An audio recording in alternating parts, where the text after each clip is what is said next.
ओम अज्ञानतिमिरान्धस्य ज्ञानञ्जनशलाकया चक्षुरुन्मिलितमेन तस्मै श्रीगुरुवे नमः। श्रीचैतन्यमनोभीष्टं स्थापितं येन भूतले स्वयं रूपकदा मह्यं ददाति स्वपदान्तिकं। वन्देऽहं श्रीगुरुः श्रीयुतपदकमलं श्रीगुरून् वैष्णवाचं श्रीरूपं साग्रजातं सगण रघुनाथान्वितं तं सजीवं साद्वैतं सावधूतं परिजनसहितं कृष्णचैतन्यदेवं श्रीराधाकृष्णपादान् सगुणललिता श्रीविशाखान्विताश्च नारायणं नमस्कृत्यं नरं चैव नरोत्तमं देवीं सरस्वतीं व्यासं ततो जयमुदीरये। सुनतां स्वकथा कृष्ण पुण्यश्रवणकीर्तनं हृदयन्तस्तु भद्राणि विधनोति स्थिरसतां नष्टप्रायेषु भद्रेषु नित्यं भागवतसेव्या भगवती उत्तम श्लोके भक्तिर्भवति नैष्टिकी तदा रजस्तमो भावः कामलोभादेश्येत् चेत निरावृद्धं स्थित सत्य प्रसिद्धति एवं प्रसन्न मनसो भगवद्भक्ति योगता भगवतत्व विज्ञान मुक्त संगत जायते विद्यन्तेर्द्यं ग्रन्थि छिद्यन्ते सर्वसंशयं क्षीयन्ते चास्य कर्माणि दृष्ट्वा एवात्मनिःसरे सच्चिदानन्दरूपाय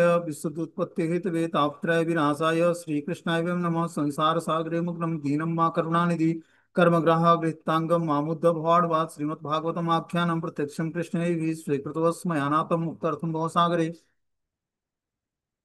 सुखरूपं प्रबोधज्ञं सर्वशास्त्रं विशारदम् एतत्कथा प्रकाशेन मद्ज्ञानाविनाशय भवे भवे यथा भक्तिपादुवेस्तु विजायते तथा कुरुष्व देवेश्य नाथस्तुमोयतं प्रभु नाम संकीर्तनं यस्य सर्वपापप्रणाशनं प्रणामो दुःखशमनं तं नमामि हरिपरम् आराध्यो भगवान् ब्रजेश तन्यो तद्धाम वृन्दावनं रम्याकाचिदुपासना व्रजवधूवर्गेण या कल्पिता श्रीमद्भागवतं प्रमाण अमूलं प्रेमोपमार्थो महान् श्री चैतन्य महाप्रभु मदमिदं तत्रादरुणापरः हे कृष्ण करुणा सिन्धु दीनबन्धु जगत्पते गोपेश गोपिका कांत राधा कांत नमस्तुते तप्त कांचन गौरांगे श्री राधे वृंदावनेश्वरी वृषभानुसुते देवी प्रणमामि हरिप्रिये वाञ्छाकल्पतरुभ्यश्च कृपा सिन्धुभ्येव च पतितानां पावनेभ्यो वैष्णवेभ्यो नमो नमः। जय श्री कृष्ण चैतन्य प्रभु नित्यानंद श्री अद्वैत गदाधर श्रीवासादि श्री गौर भक्तवृंद हरे कृष्ण कृष्ण कृष्ण हरे हरे हरे राम राम राम हरे हरे। इसमें आज हम लोग को श्रीमद् भागवतम स्कंद संख्या 6 अध्याय संख्या 2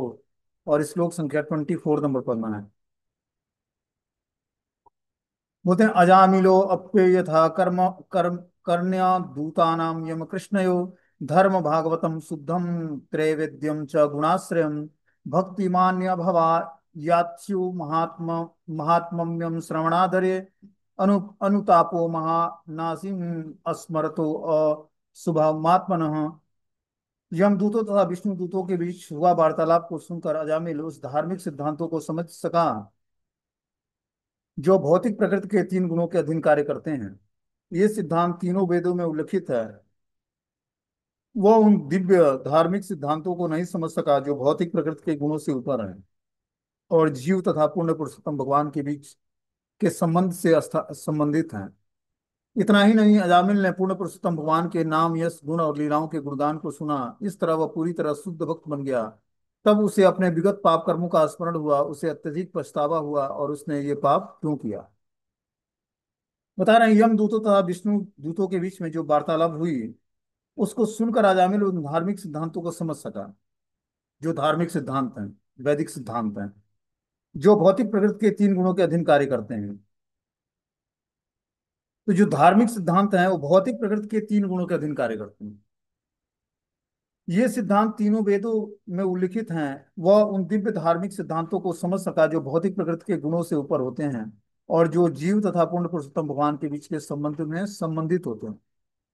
उसके बाद उसने प्रकृति के 3 गुणों से ऊपर जो पूर्ण पुरुषोत्तम भगवान का ज्ञान है उस ज्ञान को, कि जीवात्मा कैसे उस ज्ञान को प्राप्त करके भगवान से अपने संबंध को जागृत कर लेता है, उस ज्ञान को सुनता है विष्णु दूतों के मुख से। इतना ही नहीं, अजामिल ने पूर्ण पुरुषोत्तम भगवान के नाम यश गुणों और लीलाओं के गुणगान को सुना। इस तरह वह पूरी तरह शुद्ध भक्त बन गया। जब हम भगवान के नाम रूप गुण लीलाओं को सुनते हैं तो धीरे धीरे हमारे अंदर पवित्रता आती है और हम भगवान के शुद्ध भक्त बन जाते हैं। धीरे धीरे हमारी सारी अभिलाषाएं समाप्त हो जाती हैं या आध्यात्मिक हो जाती हैं। जब उसे अपने विगत पाप कर्मों का स्मरण हुआ तो उसे अत्यधिक पछतावा हुआ और उसने ये पाप क्यों किया। जब तक हम भगवान के शुद्ध भक्त नहीं बनेंगे तब तक हम अपने विगत पाप कर्मों का स्मरण नहीं कर पाएंगे। समझ रहे बात को, कि हमने पूर्व जन्म में क्या क्या पाप कर्म किया है, वो सारे पाप कर्म हमारे सामने, जब हम भगवान के शुद्ध भक्त बनेंगे तो सारे पाप कर्म हमारे सामने प्रकटित होंगे और फिर हम उसका पछतावा करके पाप कर्मों से निवृत्त हो पाएंगे। भगवत नाम का जप और उसके लिए क्या करना है, पछतावा करना है। पछतावा मतलब प्रायश्चित करना है, तब जाकर उस कर्मों से हम छूट पाएंगे। ऐसा नहीं कि भगवत नाम का जप करके उस व्याह पर हम पाप करेंगे तो क्या होगा, नाम अपराध होगा, कि नाम के बल पर पाप करना, तो वो कार्य नहीं करना। हमें क्या करना है, भगवत नाम का जप करना है, जो पाप कर्म हो चुका है हमसे उसके लिए पछतावा करना है, प्रायश्चित करना है, तब जाकर हम समस्त पापों से छूट जाएंगे बहुत जल्दी। कृष्ण नाम क्या करता है, हमारे करोड़ों जन्मों को पाप को यूं ही नष्ट कर देता है। इतना शक्तिशाली है भगवान का नाम।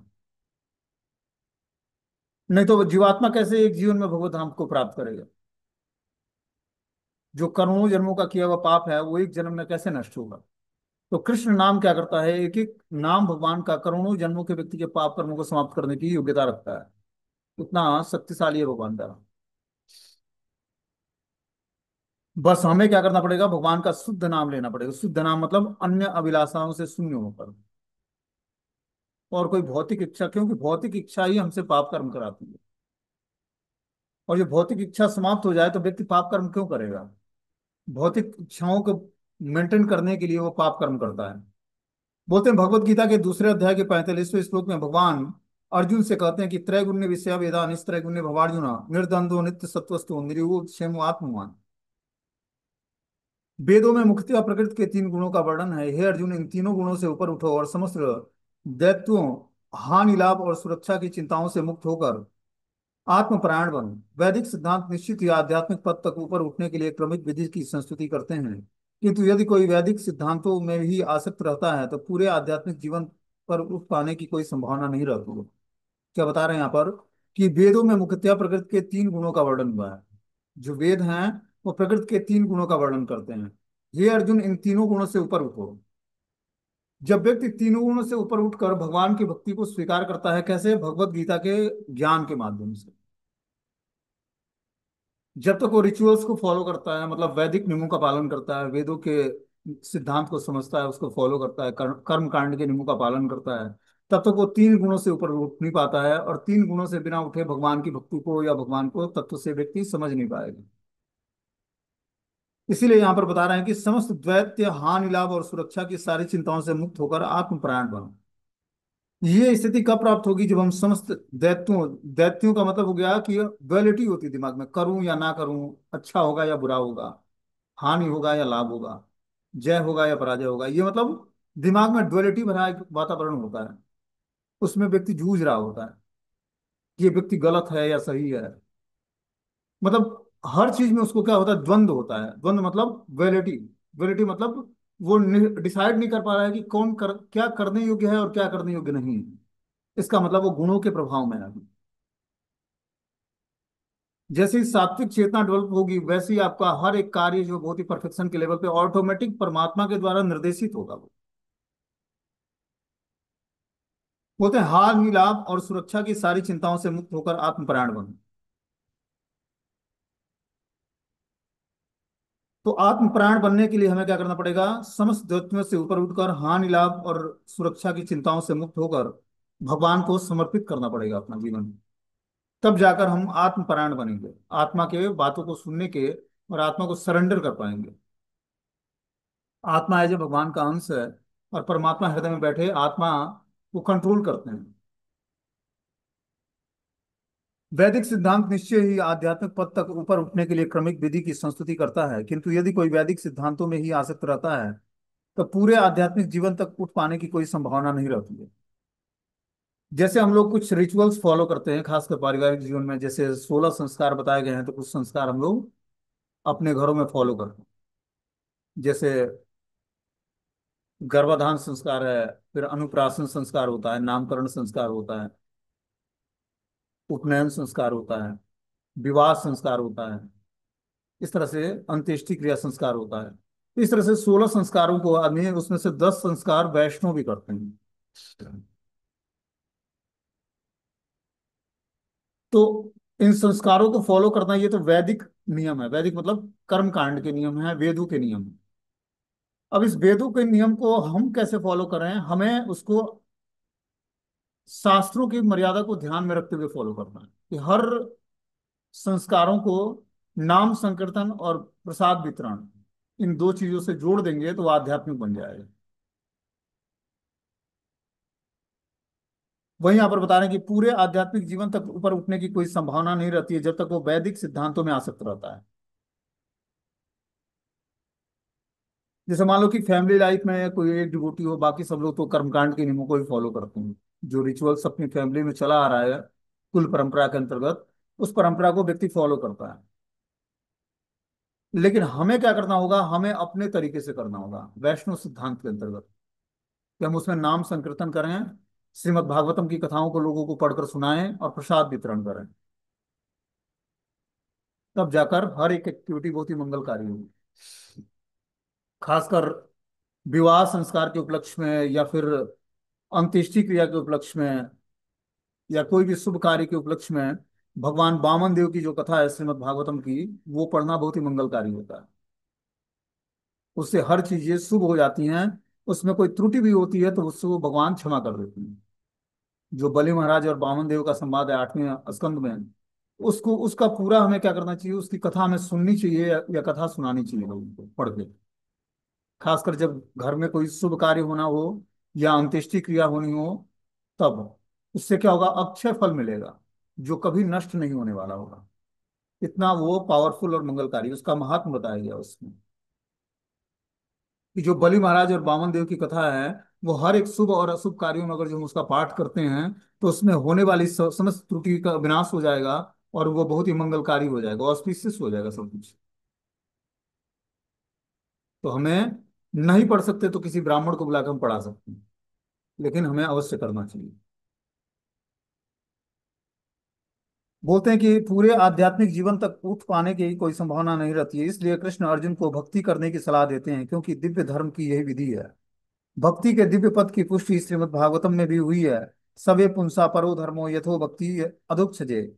भक्ति परो धर्म अर्थात दिव्य धर्म है। यदि कोई भौतिक धर्म, यह कोई भौतिक धर्म नहीं है।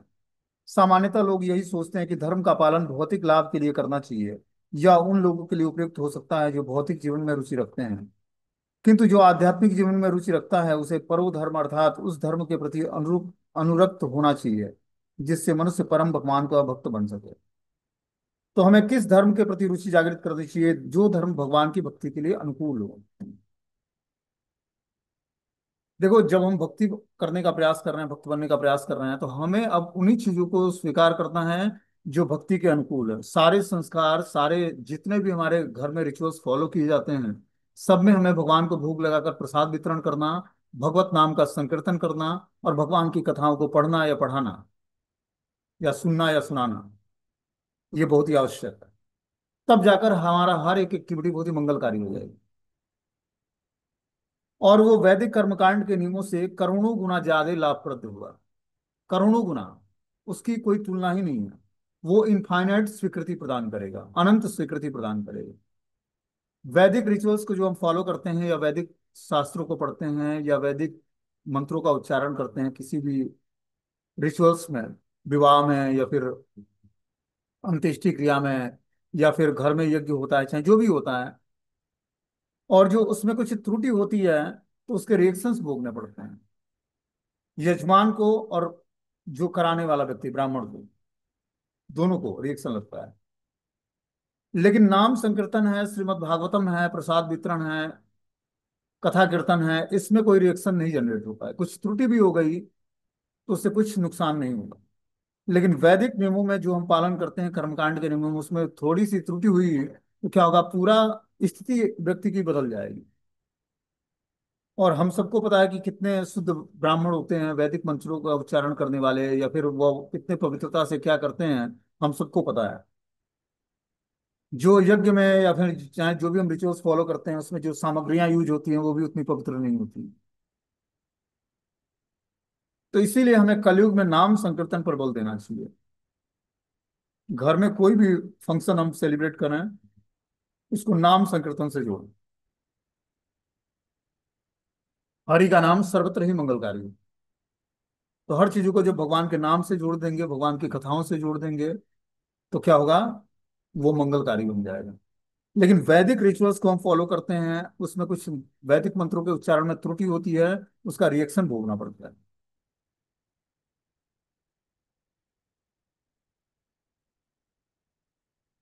भागवत धर्म यह शिक्षा देता है कि भगवान तथा जीवों में नित्य संबंध है और जीव का कर्तव्य है कि वह भगवान की शरण ग्रहण करे। जब कोई व्यक्ति भक्ति के पथ पर स्थिर होता है तो वह अपने सारे अवरोधों से मुक्त हो जाता है और पूर्ण तुष्ट हो जाता है। उस पद तक ऊपर उठकर अजामिल अपने विगत भौतिकतावादी कार्यों के लिए पश्चाताप और पूर्ण पुरुषोत्तम भगवान के नाम, यश, रूप और लीलाओं का गुणगान करने लगा। देखो, ये है भगवान के भक्तों का एसोसिएशन। जो अजामिल पूरे जीवन भर पाप कर्म किया, शुरुआत में वो अच्छे तरीके से वैदिक नियमों का पालन करता था, कर्म कांड के नियमों का, ऐसा नहीं कि भगवान की शुद्ध भक्ति करता था। कर्म कांड के नियमों में भी भगवान विष्णु की आराधना होती है, और वो भी बहुत ही सुपीरियर भक्ति तो नहीं कहेंगे, लेकिन शुद्ध भक्ति तक पहुंचने का एक माध्यम है। तो ये भगवान की धूप दीप आरती से आरती करता, भगवान की ड्रेसिंग करता, जो भी है, मतलब बहुत ही अच्छे तरीके से अपने पिता के आदेश के अनुसार भगवान की सेवा में जुड़ा हुआ था शुरुआत में। बीच में ये डेविएशन होता है एक अशुद्ध स्त्री के टच में आने के कारण, और अंत में इसको विष्णु भक्तों का एसोसिएशन मिलता है। देखो भगवान की कृपा कैसे होती है अपने भक्तों को। आप भूल सकते हो भगवान को भक्ति करते हुए, लेकिन भगवान भक्तों को नहीं भूलते। हृदय में बैठे परमात्मा एक बार भी जो कृष्ण को हृदय से पुकार लिया, भगवान उसको नहीं त्यागेंगे। यही भगवान की महानता है कि एक बार हम इस बात पर चलकर थोड़ी भी प्रगति कर लेते हैं तो भगवान हमें नहीं छोड़ेंगे। हम भले भगवान को छोड़ दें गुणों में के प्रभाव में आकर या गलत एसोसिएशन के प्रभाव में आकर, लेकिन प्रभु हमारा परित्याग नहीं करेंगे कभी। वो किसी न किसी से तरीके से फिर से आपको भगवान की भक्ति की तरफ, अपनी भक्ति की तरफ मोड़ देंगे। वही घटना अजामिल के साथ हुई। बता रहे हैं कि उस पद तक ऊपर उठकर अजामिल अपने विगत भौतिकतावादी कार्यों के लिए पश्चाताप करने लगा। जब तक आप भगवान के शुद्ध भक्त नहीं बनोगे तब तक आपको अपने विगत पाप कर्मों का स्मरण नहीं होगा और पश्चाताप नहीं होगा। क्योंकि शुद्ध भक्ति को अडॉप्ट करने पे हमें जो दिव्य आनंद मिलता है, उसके आगे वो पाप कर्म हमें तुच्छ लगे। कर्म हम क्यों करते हैं? आनंद लेने के लिए। जिससे व्यक्ति इंद्रिय तृप्ति करता है तो किस लिए करता है? इंजॉयमेंट के लिए करता है। उससे पाप कर्म जनरेट होते हैं, उसको भोगने के लिए फिर से एक नया शरीर धारण करना पड़ता है। लेकिन पाप कर्मों से छूटने के लिए हमें क्या करना पड़ेगा? पहले भगवान का शुद्ध भक्त बनना पड़ेगा। तभी हमें पाप कर्मों का स्मरण होगा और हम उस पाप कर्मों के प्रति पश्चाताप कर पाएंगे। जितना ही तीव्रता से भगवान का भजन होगा उतना ही ये भौतिक संसार अनकंफर्टेबल लगेगा।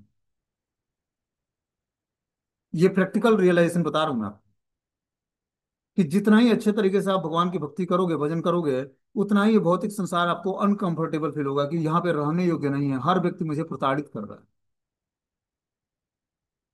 तभी तो जीवात्मा भगवान को हृदय से पुकारता है और वो रो कर भगवान से प्रार्थना करते हैं, प्रभु आप हमें अपने धाम में ले चलिए, आप हमें अपना संग प्रदान करिए, हमें भक्तों का एसोसिएशन प्रदान करिए। जब तक हम भगवान के सामने कृपा की याचना नहीं करेंगे, क्योंकि ये रास्ता ही कृपा सिद्ध प्रोसेस है। कृपा की याचना किए बिना हम भगवान की और गुरु की कृपा को जान नहीं पाएंगे। और गुरु और भगवान की कृपा को जानने के लिए भगवान की भक्ति करनी पड़ेगी।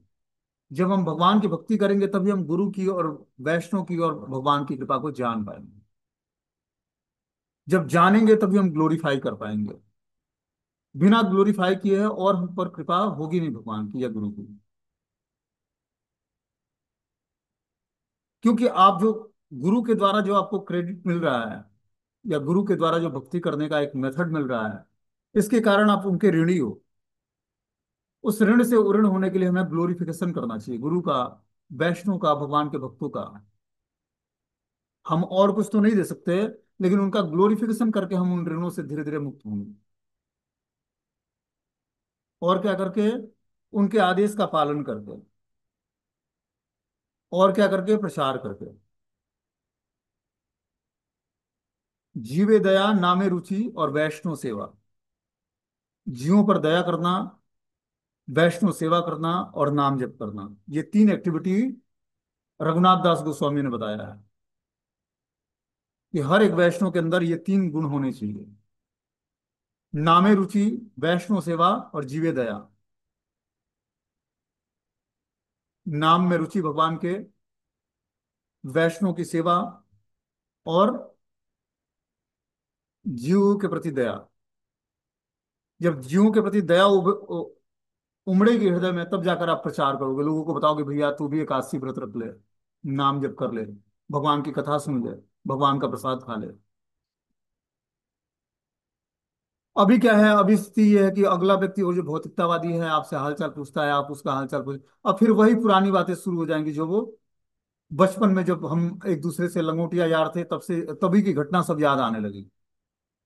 अब ये नहीं कि अभी इस जीवन में क्या हमने स्वीकार किया क्या नहीं किया, उससे कोई मतलब नहीं है। हमने दीक्षा स्वीकार किया, एक नया जीवन हुआ हमारा। अब ये घटनाएं हम उनसे नहीं शेयर करेंगे, वही बचपन की बातें याद आएंगी, और उन्हीं चीजों को हम डिस्कस करेंगे उनसे। ये भक्तों के लक्षण नहीं है। अब आप भक्त बन गए हो तो दूसरे के लिए भी भक्त हो, ऐसा नहीं कि अब अपने पुराने दोस्तों के साथ, ये बचपन का हमारा दोस्त है जी, अब वो बचपन की यादें यादें ताजा हो गई उससे मिलने के बाद, ऐसा नहीं होना चाहिए। अब उसको अपने विगत जीवन के पास्ट टाइम को भूल कर और प्रेजेंट में जो चल रहा है उसको उसको उससे शेयर करो कि भाई तू भी भगवान की भक्ति कर ले। और जो वास्तविक मित्र होगा आपका, तो आपकी बातों को सुनेगा, और जो नहीं सुनता है तो हाथ जोड़कर उससे किनारे हो जाओ, तभी आपकी भक्ति सुरक्षित रहेगी। भक्ति करना आसान है, लेकिन इसको प्रोटेक्ट करना बहुत मुश्किल है। अपने संस्कारों के कारण, अपने कर्मों के कारण, अपने बिहेवियर के कारण हम भक्ति में डल पड़ जाते हैं, ढीले पड़ जाते हैं। 2-4 दिन अच्छा चलता है, फिर कोई व्यवधान आ जाता है उसमें। व्यवधान किस कारण से आता है? हमारे कर्मों के कारण, हमारी इच्छाओं के कारण, हमारे भौतिक भोग की इच्छाओं के कारण। कोई अनुष्ठान या तपस्या या व्रत लेते हैं, उसमें कुछ ना कुछ बाधा आ जाती है। किस कारण से आती है? हम तपस्या दान और यज्ञ नहीं करेंगे तो कुछ सक्सेस नहीं होगा। पारिवारिक जीवन में रहने वाले व्यक्ति को तपस्या करनी पड़ती है। तपस्या में 4 नियमों का दृढ़ता से पालन, एकादशी व्रत के नियमों का दृढ़ता से पालन, और भगवान के भोग लगे हुए प्रसाद का बिल्कुल ही उसके अलावा कुछ न खाएं। दिव्य तपस्याओं में नॉन डिवोटी का एसोसिएशन न करें, नॉन डिवोटी के हाथ से बना हुआ कुकिंग फूड न खाएं, बिना ऑफरिंग किया हुआ जल भी ना पिएं। ये सब तपस्याएं हैं। दान में हमें गृहस्थ आश्रम में रहने वाले भक्तों को लक्ष्मी का दान करना चाहिए, अवश्य करना चाहिए। उसको कम से कम अपनी इनकम का 20% निकाल कर डोनेट करना चाहिए वैष्णव भगवान की सेवा में। तब वो जाकर अपने पाप कर्मों से छूट पाएगा। धन कमाते समय इनफाइनाइट पाप होता है जीवात्मा से, उस पापों से छूटेगा नहीं तो भगवत भजन में इच्छा जागृत नहीं होगी, उसके कर्म शुद्ध नहीं होंगे। दान देने से कर्म शुद्ध होता है। जब तक हमारे कर्म शुद्ध नहीं होंगे तब तक हम पाप कर्मों से छूटेंगे नहीं। अब बिना पाप कर्मों से छूटे हुए भगवान की भक्ति में, नाम में रुचि जागृत नहीं होगी। तो तपस्या दान, दान में हमने बताया लक्ष्मी दान बहुत ही जरूरी है गृहस्थों के लिए। फिर अन्न का दान, फिर और भी बहुत सारे दान हैं, विद्या दान है, भूदान है, गोदान है, कन्यादान है, श्रम दान है। तो जो भी हमारे पास सामर्थ्य हो, लेकिन अगर जो हम गृहस्थ आश्रम में धन कमाते हैं तो निश्चित रूप से कुछ अंश निकालकर भगवान के भक्तों को, या भगवान की सेवा में, या गंगा यमुना या तुलसी गौ ब्राह्मण जिसकी भी सेवा हम कर सकें उसकी सेवा में हमें अवश्य लगाना चाहिए। लेकिन इस बात का ध्यान देना चाहिए कि जिसकी सेवा हम कर रहे हैं वो भगवान से रिलेटेड होना चाहिए। भगवान से रिलेटेड नहीं है तो उस व्यक्ति की सेवा करके आपको भक्ति प्राप्त नहीं होगी, स्वीकृति प्राप्त होगी, शुभ फल मिलेगा उसका। और शुभ फल को भोगने के लिए फिर से एक नया शरीर मिलेगा। शुभ भोगोगे फिर उससे अशुभ तैयार होगा, अशुभ को भोगने के लिए फिर से एक शरीर धारण करना पड़ेगा। इस तरह व्यक्ति शुभ अशुभ कर्मों में बार बार घूमता रहता है। कृष्ण भक्ति हमारे शुभ और अशुभ कर्मों को क्या करती है? समाप्त कर देती है, और हमें एक नया जीवन प्रदान करती है, मंगलकारी जीवन, जिसमें हम एक एक कदम पर भगवान के नाम का, अमृत का आस्वादन कर पाएंगे। पूर्ण अमृत आस्वादनम सर्वात्मनम परम जेते श्री कृष्ण संकीर्तनम। अब जैसे जैसे श्री कृष्ण संकीर्तनम करेंगे वैसे वैसे आनंदाम बुद्धिवर्धनम होगा, आनंद और बुद्धि का वर्धन होगा। सुखी रहना दुखी रहना ये तो प्रकृति के गुणों के अनुसार होता है। आपका मन सुखी है या दुखी है, मन के आप अभी गुलाम हो, इसलिए आप दुखी होते हो, कभी सुखी होते हो। लेकिन जब मन से ऊपर उठोगे, आध्यात्मिक धरातल पर अपनी चेतना को स्थिर करोगे, मन और बुद्धि को एकाग्र करोगे भगवत नाम पर, भगवान के धाम पर, भगवान के रूप पर, गुण और लीलाओं पर, तब अथाह आनंद की प्राप्ति होगी। वो अमृत का आस्वादन होगा जिस अमृत का आस्वादन करने के लिए जन्म जन्मांतर से जीवात्मा भटक रहा है भौतिक संसार में, और वो तुच्छ चीजों में आनंद खोजता है और आनंद प्राप्त नहीं होता, क्योंकि आनंद का सोर्स तो परमानंद भगवान श्री कृष्ण है। ईश्वर परमा कृष्ण सच्चिदानंद विग्रह अनादिरादि गोविंदम सर्व कारण कारणम। तो जब हम ईश्वर परमा कृष्ण, जो परम ईश्वर भगवान श्री कृष्ण है, परम पिता हैं, परम आनंद के स्रोत हैं, उनसे जुड़ेंगे तब हमें आनंद प्राप्त होगा। साक्षात भगवान की जो है आनंद प्रदान करने वाली शक्ति श्रीमती राधा रानी है, वही हमें आनंद देने वाली है। जब हम उनसे जुड़ते हैं, कृष्ण से, श्याम सुंदर से, तब श्रीमती राधा रानी हमें आनंद प्रदान करती है, क्योंकि वो उनकी प्रीतम है, कृष्ण उनके प्रियतम है। तो हमें क्या करना पड़ेगा? भगवान की शरण ग्रहण करनी पड़ेगी। और जो हमें आनंद चाहिए, सुख दुख से ऊपर, सुख सुख दुखे समय कृत्वा लाभा लाभो जया जयो ततो युद्धाय युजस्य नैवं पापो मोक्ष्यसि। हे अर्जुन, तुम सुख और दुख से ऊपर उठो, लाभ लाभ और हानि की चिंता छोड़ दो, सुख दुखे समय कृत्वा, लाभा लाभो जय जयो, जय और पराजय की चिंता छोड़कर तुम युद्ध करो। तो हम सब जो है इस भौतिक संसार में जीवन संघर्ष कर रहे हैं, युद्ध कर रहे हैं माया के खिलाफ। कई परिवार के लोग भक्ति नहीं करने देते हैं, कई समाज के लोग प्रताड़ित करते हैं, कहीं आस पड़ोस के लोग कमेंट करते हैं। उस सारे बाधाओं को सहते हुए, सारे कमेंट्स को सहते हुए अपने नाव को खेना है इस भौतिक संसार में। भक्ति रूपी नाव को, जो जिस नाव पर हम सवार हैं, भगवान के चरण कमलों का आश्रय लेकर उस नाव को पार करना, उस नाव से इस भौतिक संसार रूपी भव सागर को पार करना। ये लोग प्रताड़ित करेंगे, आप हवा की विपरीत दिशा में अपनी नाव को चला रहे हो, सब दूसरी दिशा में जा रहे हैं, आप विपरीत दिशा में जा रहे हो, तो आपको ज्यादा संघर्ष करना पड़ेगा, ज्यादा स्ट्रगल करना पड़ेगा। स्ट्रगल की शक्ति कहां से आएगी? भगवत नाम से। आपको बुद्धि कहां से देंगे भगवान? जब आप शार्पनेस के साथ भगवान की भक्ति को करोगे, तो वो बुद्धि प्रदान करेंगे। ददामि बुद्धि योगम तम, कि एन माम उपयांति ते। भगवान बुद्धि प्रदान करते हैं कि किस प्रकार तुम हमारे भक्ति को कर पाओगे इस भौतिक संसार में रहते हुए। सोर्स तो भौतिक ही होगा हमारा। शरीर पालन करने के लिए हमें हवा, जल, वायु, आकाश जो भी चाहिए, भोजन, वस्त्र, कपड़ा, रोटी, मकान जो भी है, श्वास लेने के लिए हवा, शरीर को कंफर्ट प्रदान करने के लिए ठंडा हवा या गर्म हवा, वातानुकूलन, सब कुछ भौतिक संसार से लेना पड़ेगा। लेकिन स्थिर कहाँ रहना पड़ेगा? आध्यात्मिक संसार में। ये कला हम तभी सीख पाएंगे जब हम भगवत नाम का जप करके अपने समस्त पाप कर्मों से मुक्त हो जाएंगे। तब भगवान बुद्धि योगम, बुद्धि योग प्रदान करेंगे आप, कि किस प्रकार तुम मुझे जान पाओगे, किस प्रकार तुम मुझको प्राप्त कर पाओगे, किस प्रकार तुम मेरे पास आ पाओ। ये हृदय में बैठे परमात्मा करते हैं। इसीलिए हमें ये शिक्षा गुरु और दीक्षा गुरु जो भी हम कल हैं, ये हमारे साथ कुछ दिनों तक बने हुए हैं। वास्तविक गुरु हमारे हृदय में बैठे परमात्मा हैं। उसी गुरु के आदेश का पालन करना हमें सीख जाना है भक्ति बल पर। वही हमें ददामी बुद्धि योगम तम, वही हमें बुद्धि योग बताएंगे, वही हमें बुद्धि प्रदान करेंगे, वही हमें एक रास्ता देंगे कि चल इस रास्ते पर चल, यही तेरे लिए सुटेबल रास्ता है, क्योंकि वो हमारे भूत भविष्य वर्तमान को जानते हैं। और जो जिसको भी हम गुरु मानते हैं, शिक्षा या दीक्षा गुरु, वो क्या जानते हैं? हमारे बारे में कुछ नहीं जानते हैं। वो, उनको अपने बारे में नहीं पता, तो आपके बारे में कहाँ से पता होगा? चलो, कोई सिद्ध महात्मा है, सिद्ध गुरु है, वो जान भी जाए, लेकिन जो बातें परमात्मा जानते हैं वो कोई नहीं जानता है, क्योंकि आपके हर कर्म के साक्षी हैं, वो हृदय में बैठे हैं। इसीलिए उनकी बातों को सुनना है और उस हिसाब से अपनी एक्टिविटी करनी है। इसको सुनने के लिए आध्यात्मिक शक्ति हमें कहाँ से मिलेगी? जब हम गुरु मुखा पद्म वाक्य चित ते करिया क्या आर ना करिया मनासा। जो गुरु मुख से हमने मंत्र सुना, गुरु मुख से जो हमने कथा सुना, गुरु मुखों से हमने जो उपदेश सुना, उस उपदेशों को एज इट इज धारण करेंगे, शास्त्रों की बातों को एज इट इज पालन करेंगे, गुरु वैष्णव के आदेश का एज इट इज पालन करेंगे, तब जाकर धीरे धीरे हम हृदय में बैठे परमात्मा को जाग की आवाज को सुनने की हमारे अंदर योग्यता है।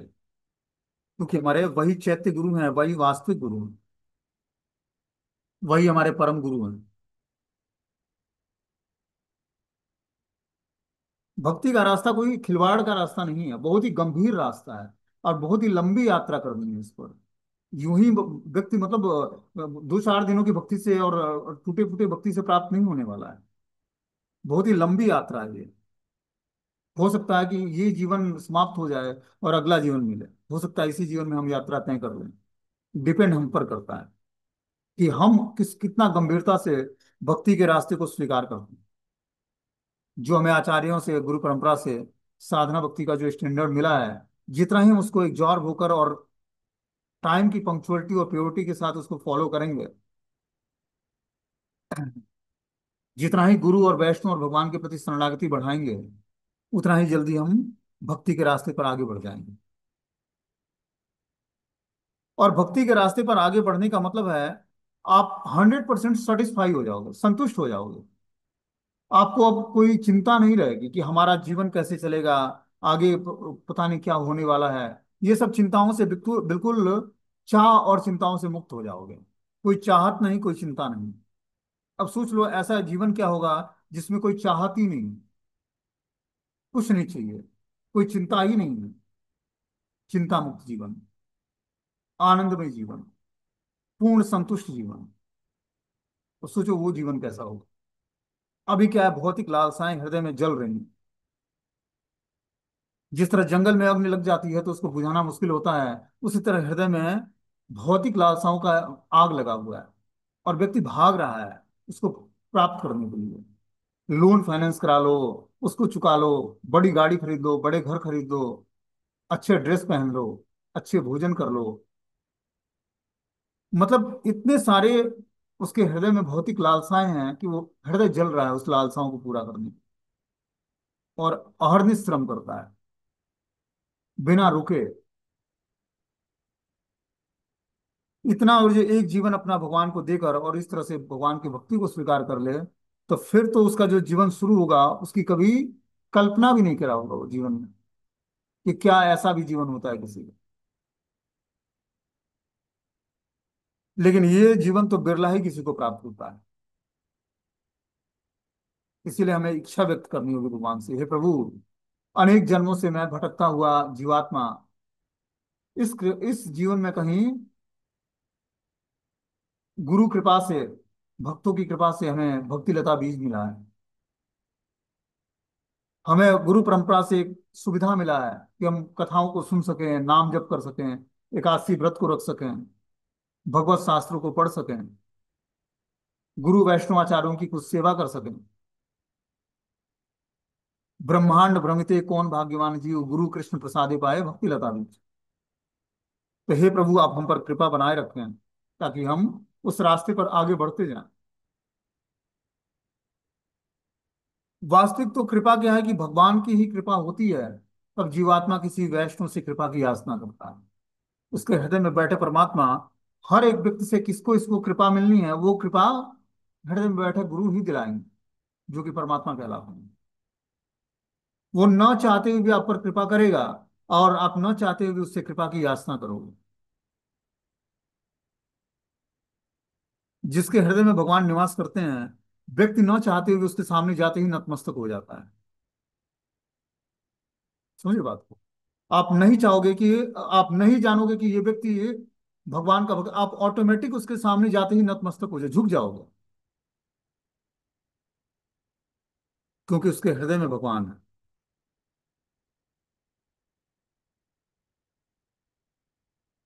और जिसके हृदय में भगवान होते हैं, वो वृक्ष जो है पका हुआ फल होता है। व्यक्ति उसके पास जाते ही अपनी सारी गलतियां कबूल कर लेगा और उनकी शरण ग्रहण कर लेगा। यही तो वैष्णव आचार्यों की खूबी है, कि अगर जो आप पाप कर्म करोगे, गलत कार्य करोगे, गुरु के आदेश का पालन नहीं करोगे, तब आपको डर लगेगा गुरु के पास जाने में। लेकिन आप अगर जो अच्छे तरीके से भक्ति करोगे, तो हमेशा अपने जीवन में गुरु को प्रेजेंट देखोगे, रियलाइज करोगे हर कदम पर कि गुरु महाराज तुम्हारे साथ हैं, हमारे शिक्षा गुरु का आदेश हमारे साथ। वो रियलाइज होगा आपको, हमने क्या बताया, भगवत गीता का एक एक श्लोक आपको जीवन में रियलाइज होगा। जब वो समय आता जाएगा, आप रियलाइज करते जाओगे कि ये तो मैंने उस समय पढ़ा था। आपके हृदय में बैठे परमात्मा वो रियलाइज कराएंगे, और जो वो साउंड वाइब्रेशंस है वो आपको आकर रिमाइंड कराएगा। ये आध्यात्मिक साउंड वाइब्रेशंस जो बोला जाता है, ये समाप्त नहीं होता है, ये आकाश में जाकर स्थिर हो जाता है। और वो वाइब्रेशंस आपको आकर उस चीजों का जवाब देगा। ये परमात्मा की कनेक्टिविटी है। ये जो हम भौतिक नेटवर्क देखते हैं, ये सब इसी बिहाफ पर बनाया गया है। ऐसा नहीं कि कुछ अलग, कुछ नहीं सर्च किया गया है। सब ऐसी कनेक्टिविटी जो हम देखते हैं कि ये एयरटेल और वोडाफोन और क्या क्या फोन है, इसमें जो कनेक्टिविटी है, इससे करोड़ों गुना तेज कनेक्टिविटी आध्यात्मिक जगत का भौतिक संसार में भक्तों से है।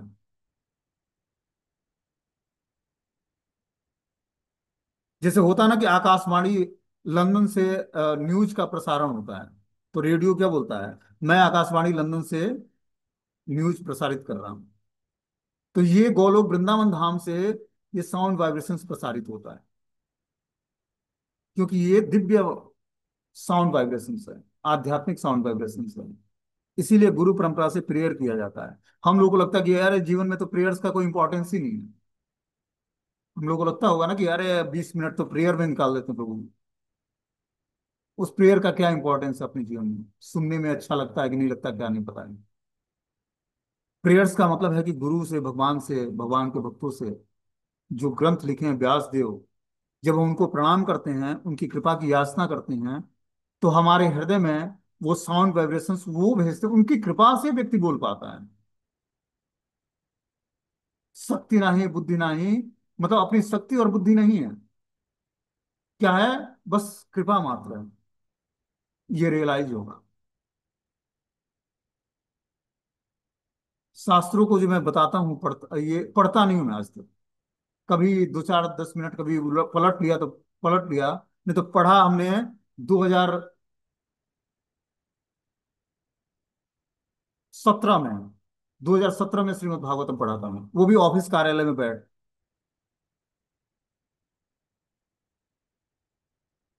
इसलिए कभी कभी श्लोक भूल जाता कि कौन सा श्लोक कल पढ़ाया था।